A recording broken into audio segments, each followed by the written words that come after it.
হরে কৃষ্ণ। আজকে হচ্ছে নির্জলা একাদশী। আজকে যারা যারা ব্রত করছেন তাদের এই কথাগুলো অবশ্যই মাথায় রাখতে হবে, নাহলে কিন্তু আপনার পরিশ্রম নষ্ট হয়ে যেতে পারে। এই একাদশী দিন ভুল করে আপনি জল খাবেন না। যদি পারেন আপনি একটু ফুলকুচি করতে পারেন বা আচমন করতে পারেন, এতে কোনো দোষ নেই। কিন্তু একাদশীর দিন বিশেষ বিশেষ কতগুলো কথা আছে, ওইগুলো ধ্যান রাখবেন। আপনি কাউকে বলতে যাবেন না যে আপনি কি করে একাদশী করছেন। কেউ কেউ হয়তো হতে পারে যে একাদশী নির্জলা নাও করতে পারে, সেটা তার মতো সে করুক। কিন্তু ভুল করে আপনি সেই ব্যক্তির ব্যাপারে বা কোনো ব্যক্তির সাথে এই আলোচনাটা করবেন না। অর্থাৎ কোনো রকম নিন্দা করা যাবে না, কোনো রকম কারোর সাথে দ্বন্দ্ব রাখা যাবে না। সেই জন্য আপনাকে কী করতে হবে, একাকী থাকতে হবে এবং ঘরের মধ্যেই থাকবেন বা মন্দিরের মধ্যে থাকবেন। যতটা সম্ভব লোকের কাছ থেকে আপনি দূরে থাকুন, যেন কথাবার্তা বলতে না হয়। কেননা অনেক আমাদের কর্ম আছে, অনেক কথাবার্তা আছে যে কথাবার্তা বলাতেও অনেক পুণ্য চলে যায় এবং সামনেওয়ালার কাছ থেকে পাপ চলে আসে শ্বাস প্রশ্বাসের আদান প্রদানের মাধ্যমে।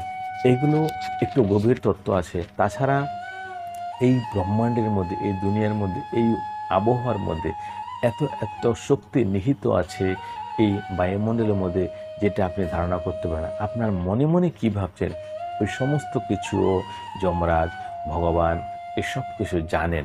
তাহলে আপনাকে এই দিন সংযম পালন করতে হবে এবং স্ত্রী সঙ্গ, নারী সঙ্গ থেকে দূরে থাকতে হবে এবং অধিক পরিমাণে পুরুষের কাছ থেকেও দূরে থাকতে হবে।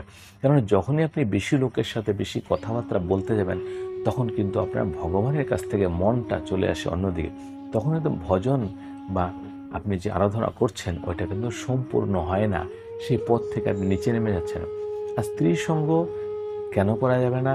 স্ত্রীর যে নেত্র, ওই নেত্রের দিকে তাকিয়ে আপনি যদি কোনো কথা বলেন, আপনার মন যে কোনো সময় বিচলিত হতে পারে। সেই জন্য নিজেকে বাঁচার জন্য, নিজেকে ধর্মের পথে রাখার জন্য, নিজেকে শ্রী গোবিন্দের চরণের মধ্যে সেবার জন্য যুক্ত রাখার জন্য আপনাকে এই সমস্ত নিয়মের দিক থেকে একটু কঠোর হতে হবে। কাউকে কটু বচন বলা যাবে না এবং আপনি বিশেষ করে নিজে কোনো মিথ্যা কথা বলবেন এবং কোনো দ্বন্দ্বের মধ্যে, তর্কের মধ্যে পড়বেন না। যদি আপনার সামনে কেউ পড়েও গেল, সামনেওয়ালা আপনাকে নিচু নজরে দেখছে বা একটা কথা বলল, তো তারপরে আপনার চুপ থাকবেন, যেন আপনার মুখ দিয়ে কোনো রকম একটা খারাপ বাক্য না বেরিয়ে যায়। কেন এক একটা শব্দ হচ্ছে ব্রহ্ম। ওই শব্দই আপনাকেও জ্বালাতে পারে, সামনেওয়ালাকে জ্বালাতে পারে, আবার সামনেওয়ালাকে ভালো করতে পারে, আবার বিনাশও করতে পারে। সেই জন্য এই একাদশীতে খুব সাবধান হয়ে চলতে হবে। ওই সমস্ত লোকের সাথে মেলামেশা বন্ধ করে দিন। যারা নাস্তিক, যারা ভগবানের প্রতি বিশ্বস্ত নয় বা একাদশী পালন যারা করে না বা একাদশী কী জিনিস ওই সম্বন্ধে জানে না বা মানে না, ওই সমস্ত লোকের সাথেও কথাবার্তা বলা এবং মেলামেশা বন্ধ করে দিন। হরে কৃষ্ণ, হরে কৃষ্ণ।